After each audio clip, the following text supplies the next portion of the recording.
Zeroth law of thermodynamics क्या होता है और इसकी एप्लीकेशन क्या होती है। नमस्ते, मेरा नाम मनदीप दलाल है और इस लेक्चर में हम इन्हीं प्रश्नों के उत्तर खोजने की कोशिश करेंगे।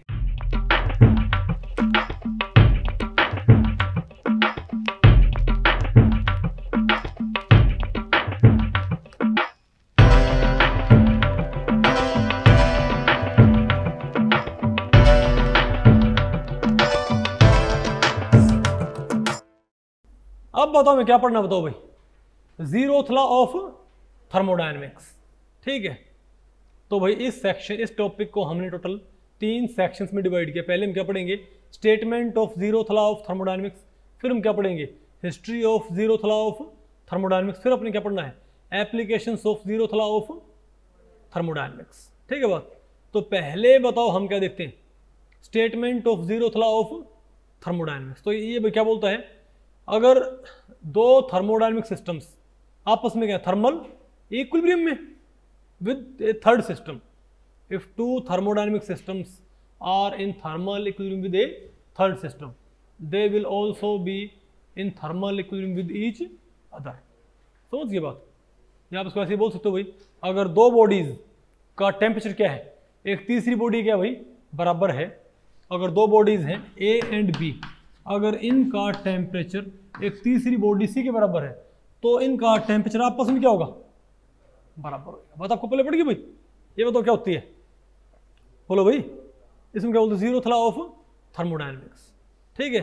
ये भाई आपको सुनने में काफ़ी क्या बोलते हैं भाई सिंपल लग रहा होगा, और ध्यान रखियो भाई जो जीरोथ लॉ ऑफ थर्मोडायनेमिक्स है ये बाद में आया था किसके, फर्स्ट लॉ ऑफ थर्मोडायनेमिक्स के।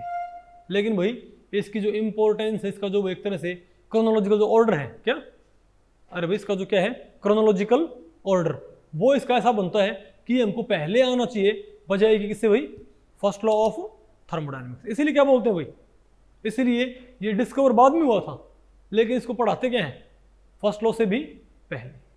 बात आपको पहले पड़ेगी, ठीक है, ओके, ठीक है ना, ओके।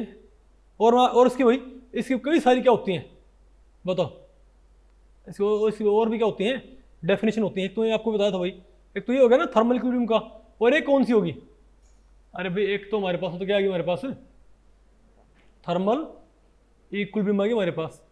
एक हमारे पास तो क्या होगी, अरे भाई if two bodies are have equality of temperature with a third body, they will also be equal in temperature with each other.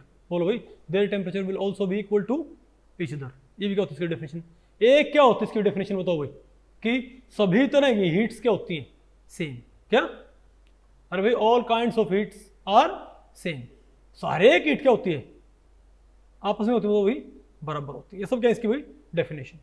अब तुम क्या पढ़ते हैं भाई, history of zeroth law of thermodynamics. देखो मैं आपको बताऊं भाई, थर्मोडायनेमिक्स आने से पहले, ठीक है, जो कौन थे भाई 1801 का जो कौन थे भाई मैक्सवेल, उन्होंने बात बताई थी कि सभी तरह की बताओ हीट्स क्या होती हैं, बोलो भाई सेम। समझ गए बात। और अगर सभी तरह की हीट सेम है तो फिर इनसे नहीं है, बाद में फिर ये बात मालूम करने में, मतलब अगर सभी तरह की हीट सेम हुई, हालांकि आइडिया तो वही है कि सभी तरह की हीट्स क्या है सेम। तो अगर मान लिया एक बॉडी किसी पर्टिकुलर क्या है टेम्परेचर पे, एक बॉडी पर्टिकुलर क्या बोलते हैं एक पर्टिकुलर भाई वैल्यू पे हमने उसको हॉट कर रखा है भाई, हीट कर रखा है, ठीक है।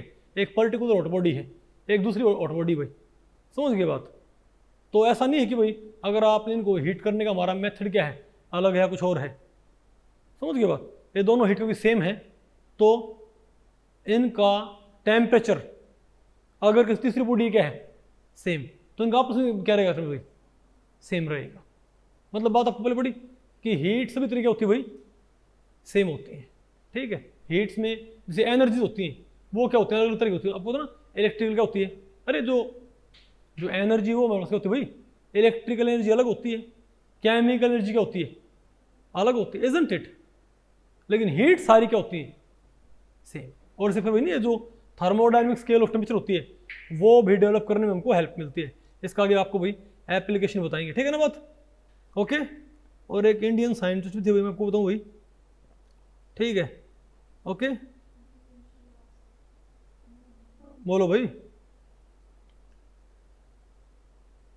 अरे भाई, और फिर इसका अरे फिर ये अरे ये इसकी हिस्ट्री पहले यही है। पहले बताओ यहाँ पर कौन सी डेफिनेशन आई थी हमारे पास, बताओ भाई।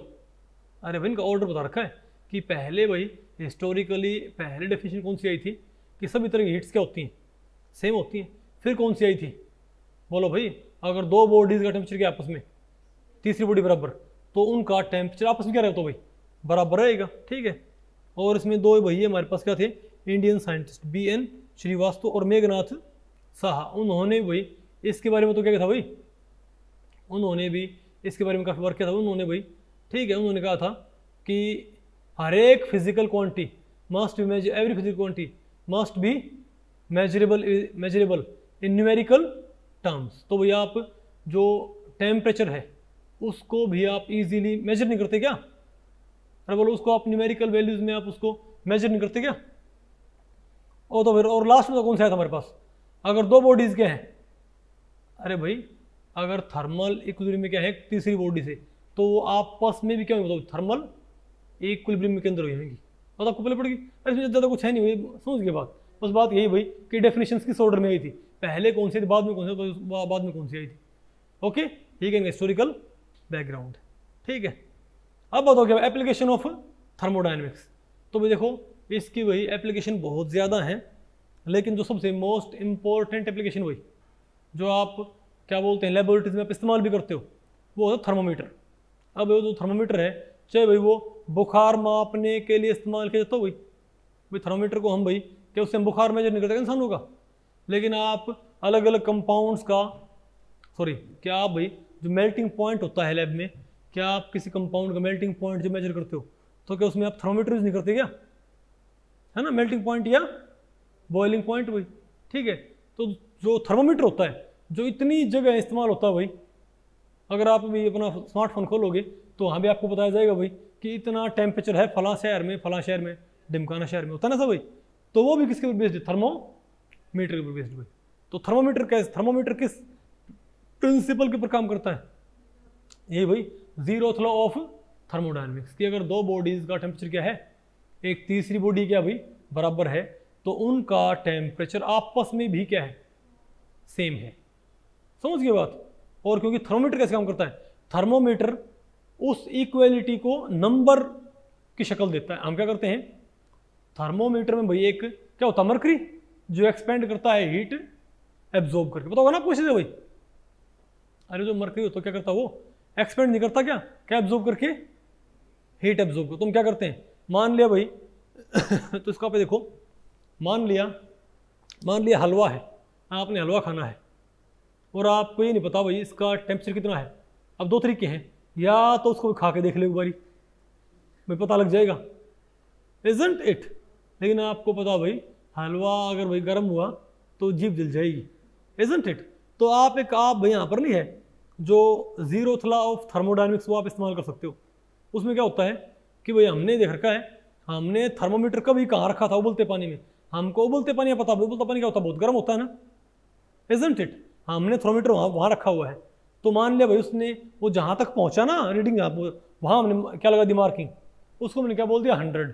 फिर हमने उसी थर्मोमीटर को रख दिया फ्रीजिंग वाटर में, जहाँ पर क्या है मरकरी, वहाँ हमने क्या लगा दी रीडिंग, बोलो भाई। और पूरे स्केल को हमने फिर 100 टुकड़ों में तोड़ दिया, नहीं बात आपको पहले पड़ी गया, अरे बोलो भाई। तो जो थर्मोमीटर वो यहाँ पर क्या एक थर्ड बॉडी, वो यहाँ पर क्या, वो एक थर्ड बॉडी है। तो अगर आपने, अब आपको पता है कि भाई अगर मरकरी यहाँ कहाँ होता है 100 पे, तो एक तरह से ये बॉडी ए यानी कि बॉइलिंग वाटर के टेम्परेचर को रिप्रेजेंट कर रहा है भाई। तो किसी और बॉडी कॉन्टेक्ट में लेकर आने पर अगर ये वहीं पर पहुंच जाए, तो ये सी बॉडी क्या बताएगी भाई कि इस ए बॉडी का टेम्परेचर क्या है, बी के बराबर। यानी अगर आप भाई थर्मोमीटर को हलवे में रख दो भाई, ठीक है, समझे बात।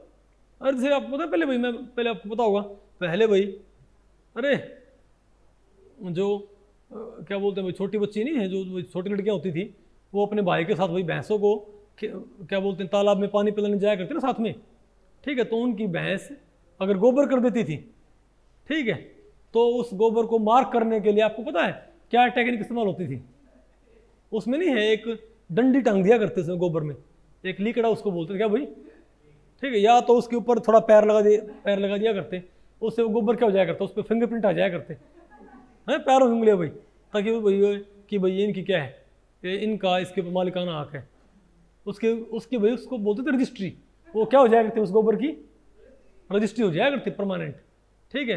अब किसी और लड़की ने वो गोबर उठा लिया ना तो उनके आपस में क्या हो जाती भाई, लड़ाई हो जाया करती, समझे बात।